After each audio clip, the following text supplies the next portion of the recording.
This podcast is sponsored by Propertymark, the professional body and regulator for estate and letting agents, commercial property agents and auctioneers. Search Propertymark Protection to find an expert who understands your local property market. Hi folks, me again, episode 5, Series 6 Move IQ Property Podcast, and this time we're going to be talking about the biggest mistakes that people make when selling a home. And once again, very fortunate to be joined by the president of Propertymark, none other than Liana Loporto Browne. Thank you so much for joining us again. Your words of wisdom have gone down very well with our listeners, so we're very grateful for that. Of course, selling a home, it's not something people do very often. You know, if you do it 4 or 5 times in your life, that's quite a lot. But in actual fact, agents are doing it day in, day out. And there is a lot that can go wrong, and it is expensive, and it is emotional, and it is stressful, and it can take a long time. But that being said, you must see in your work people making mistakes, regular mistakes all the time, simply because they haven't been advised properly, or they haven't done it before, or they don't know where to turn. What would you say the biggest mistakes that people make are? Unfortunately, I would say that one of the biggest mistakes is just choosing an agent because of the lowest price. And I think one of the most important questions that clients start off with is, what is your commission? And actually, as much as it's important, and I'm not denying that, it shouldn't be the most important question, because there are some agents that would charge lower commissions, but then will not advise correctly or possibly do the job as well as the agent that might be charging a bit more but would achieve a higher price, make the process much easier and possibly much less expensive, because if there's nothing that hurts more than losing a sale, and you know it's an emotional process, especially when you've got chains, and you know there's a lot of money that is invested up front. It's practically like, you know, going and spending money when you have no idea whether it will happen or not. And as you know, the closer to exchange, the harder the situation gets. So what I would say is, firstly, don't choose an agent just down to commission. Secondly, I would say the highest valuation. You know, I always recommend that my clients do get a couple of valuations, because it's the right thing to do. You wouldn't just go into, you know, a shop and buy, you know, just buy one dress and be happy with it. You try on a few dresses. So it's the same thing, and it's just getting the advice.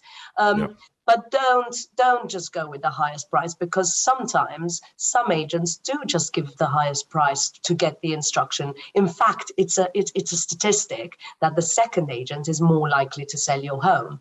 That's probably, and you know, everybody thinks their house is the best house on the street, and the likelihood is that it is, but that it does have benefits, or it does have certain, but that's the agent is meant to be the professional that's coming in to give you advice. So take that advice, and yes, that's the third thing. It's that agent will have experience in the area. They will be basing the valuation on properties that have recently sold. A lot of my clients go online and there's so much information, but what they're looking at is properties that are on the market and not necessarily sold. So you do need to look at sold prices. What about preparation for sale? I often think people can help themselves if they prepare their paperwork and their legal paperwork and their planning permission, or if they've done any works to it, improvement works, but also the actual house itself. I know, same as you, I wander around an awful lot of houses in my line of work, and there is a divide between the people who have really thought, this is my most important asset, I'm going to market it, I'm going to prepare it for sale, like you would kind of dress up a company in a company's accounts. If you were trying to sell that, you'd make it look as good as it possibly can. That doesn't often happen, it seems. That's right. And it goes both ways. but that's music to my ears, because being sale ready is so important. We talk a lot about first time buyers, but we don't talk about first time sellers. And selling, you don't sell as often. So becoming sale ready, having your information available to give your agent. I can't count on the times I never go to a house where they've got fencer certificates. That's a certificate you need if you've installed windows, gas safety certificates. If you provide the agents up front with all that information, and it's just something that should become standard in our industry, and a good agent should be asking you to prepare this information, then you're starting off by accelerating the sale and minimizing all the difficulties that may arise later on in the sale. Preparing your home. You wouldn't go into a restaurant and, if they had dirty plates, or if they didn't present themselves properly, you just wouldn't eat there. You walk back out, and it's exactly the same thing. And every viewing is an opportunity. You have to, if you cancel a viewing, you've lost an opportunity. And I think that happens, or being late, or not having the right keys, not giving your agent the keys.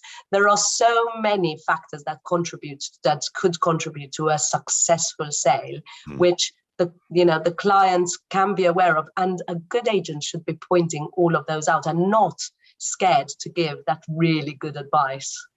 That's a really interesting topic, because I think sometimes agents are on a little bit on the back foot, that they want to come in and they go, oh, it's amazing, this beautiful house, I could sell it so easily, and I love what you've done here, and blah, blah, blah.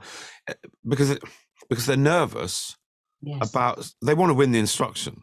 Yes. They also want to give advice, but primarily they want to win the instruction when they're first there doing their sort of evaluation and assessment. So it's understandable. They don't want to say, well, if you had a bit of a tidy up and move that cupboard over there and clean those bathroom tiles and change the curtains, they don't want to upset the potential vendor. Do you think Propertymark agents are actually giving that advice? Because it's not easy to do on the first meeting. No, no, it's not easy to do. But also, I think most of our vendors are clued up. I think it's if you know. Because as somebody looking around my own house, I know what needs to be done. And you walk into someone's house, and most of the time they know that they need to do a few things to really appeal to a buyer. And it's like that first impression counts. So if you take that time to mow the lawn, walking into the property, just make it look homely, light a few candles. If there is some damp, get it seen to. If you need to paint a bathroom because there's a bit of mold, do it. All of these things. I mean, if you're looking around and it's bothering you, then the likelihood is that it's going to bother a prospective buyer. And I think that's really important. And if your agent doesn't point it out, then you should really think about that. Liana, setting the asking price at the right level is a real skill. It's very delicate, because if you overpitch it, you don't get the viewings. If you underpitch it, well, you're underselling, and it's really difficult. And it changes, of course, as the market conditions change. Any thoughts and guidance to people on that topic? Well, pricing a property is an art and a science, and I genuinely believe that you have to give a kind of best case scenario and a worst case scenario. But if a client comes to me and says, look, we want way above it, you have to be ambitious, but just at the same time, it has to be realistic. And one of the mistakes that people make is they look at other properties that are on the market at the same time, and they compare, or they want to price it at that level. So what the client should be doing is seeing what is sold, and the agents should be able to provide lots of information about what is actually selling. And yes, of course, it's great to be ambitious. The market conditions change all the time, but there's nothing worse than overpricing a property sitting on the market and then having to reduce the price. And there's nothing more disheartening than receiving a call from the agent, that and being possibly in a long-term contract fit, because that's another thing. There are some agents that offer shorter-term contracts, but if you're in a long-term contract and you you have to reduce, and that's Yes. your only chance of selling, then Yes. that can be really disheartening. I guess it's also related to your commitment to the process and the speed that you want to do it at. There's no point being overly ambitious if you want to do a deal quickly, but equally, if you don't care when you move, well, maybe you might give it a go. Well, that's right, and it all depends on the vendor situation. Although Yeah. I don't think sitting on the market, regardless of the vendor. So if a vendor says, I need to sell it, I would like to sell it within the 4 to 6 weeks, then the most important thing is being priced correctly. Yeah. If they have a little bit of a longer time, then absolutely you can try at the higher end of the range that the property may be valued at, or that we put in the valuation at. But still, if it's way beyond that, then there's just I just don't see any point. And as an agent myself, I'd be happy to walk away. Yeah, because the agent then becomes demotivated about trying to get somebody in because they know it's 25 grand over the top. On that topic, as we go around the country filming location, and Love It or Listed, actually, I come across increasing numbers of properties that are priced at a range. It's for sale at between 275,000 and 295,000. It's confusing. I don't like it, but it seems to be happening more. It does, and it shouldn't. And in fact, James Monroe Trading Standards, it's not the right way to advertise. You should be advertising an asking price, and that's about it. I see no benefit in it, because you are advertising that the vendor is potentially negotiable, but actually an asking price doesn't stop anybody going in with an offer.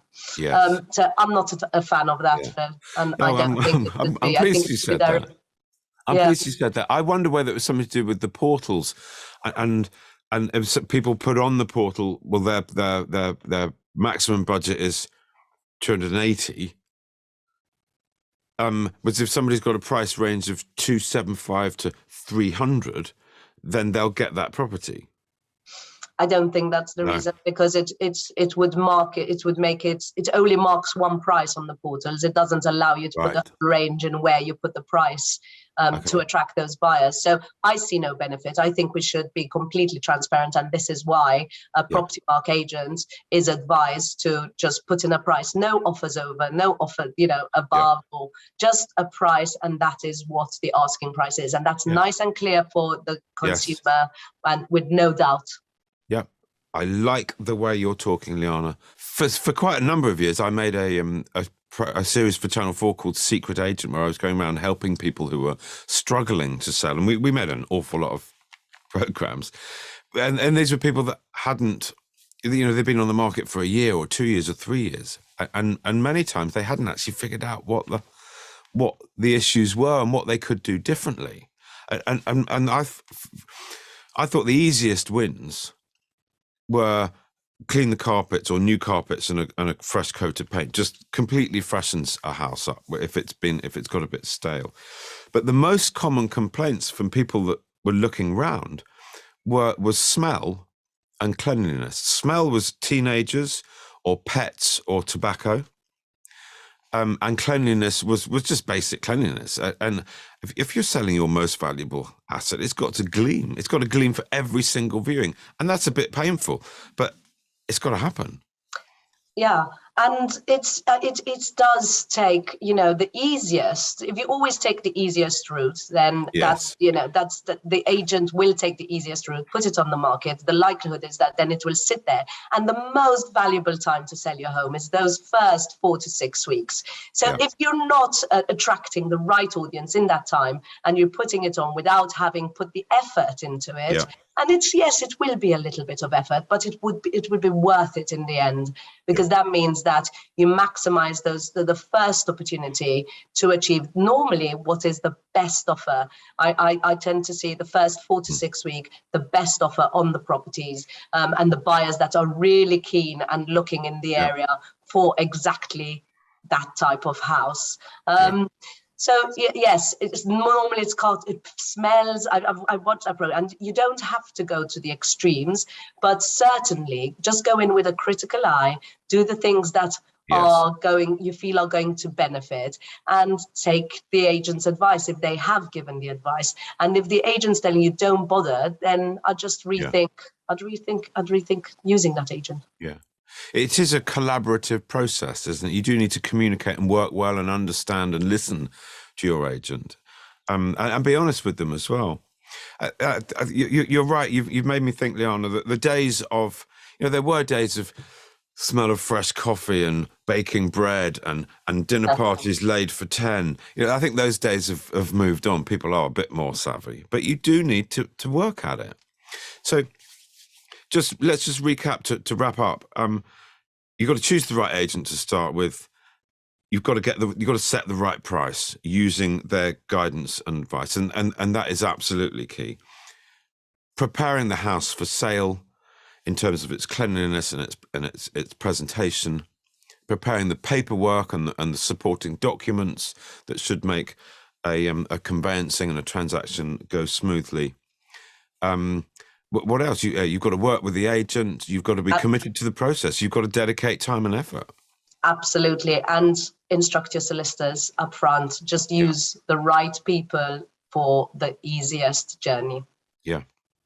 Liana, once again, thank you so much. Time and advice greatly appreciated by everybody. It is a delicate process. It is emotional. It is expensive. It is stressful, which is, of course, why we love talking about it and guiding people through that process. Great to see you again. Let's do it again soon. Thank you. Thanks so much. Thanks for having me, Phil. Bye. Bye-bye.